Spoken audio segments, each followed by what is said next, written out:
Now, the St. Mary's Cathedral Anglican Church in Johannesburg and the city's mayor have announced a series of events to honour the Archbishop this week. This includes prayers and wreath-laying at the Tutu house in Soweto. eNCA's Lindokuhle Xulu fills us in on what's to come. There are a great many things that Archbishop Desmond Tutu will be remembered for.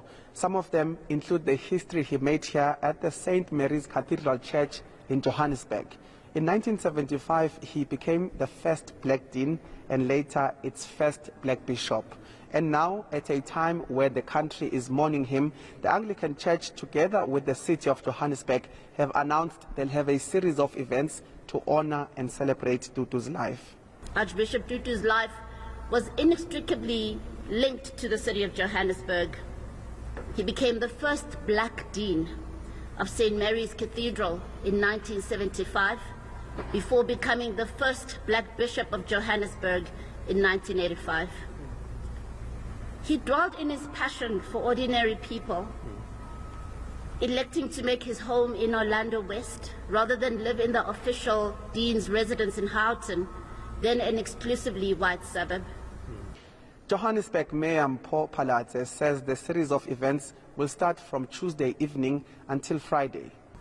The public are invited to lay flowers and wreaths from 9 o'clock until 6 o'clock at the cathedral. That's 6 o'clock in the evening. Evening prayer sessions will be held in the cathedral from 6 p.m. to 7 p.m. from this evening until Thursday. On Wednesday, Father Dratty and I will lead a candlelight prayer session at the Tutu home in Orlando West. The church's Bishop Stephen Marrero and Dean Xolani Dlwati took some time to share some personal experiences of interacting with Tutu and the lessons they've learned from him. He remembered each and every clergy person by their name, remembered our birthdays, remembered our wedding anniversary. Some of our churches, we always preach this message: you can suffer now, it will be fine in heaven. No. The message is the opposite. Your will be done here on earth as it is in heaven. Which means if the people of God are going to experience abundant life, we who are called by God in this time and this age as the leadership, we need to make sure that actually happens. It must not only be in the books of the city, in the books of government, but in practical ways and practical steps that we do. So for me, he was committed to that message.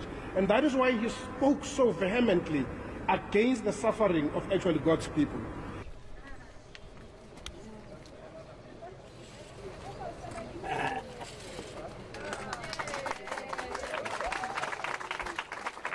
Archbishop Desmond Tutu, world-renowned champion of human rights, was awarded the Nobel Peace Prize in 1984 for his decades of non-violent struggle for racial equality. I got the Nobel Peace Prize largely because if they had thought, they might not have wanted to give it to somebody with a surname like Makashanara. So they gave it to Tutu. The events planned for the Archbishop Desmond Tutu will include a prayer and a flower-laying ceremony led by Johannesburg Mayor Mpho Phalatse at his Soweto residence, the House of Tutu.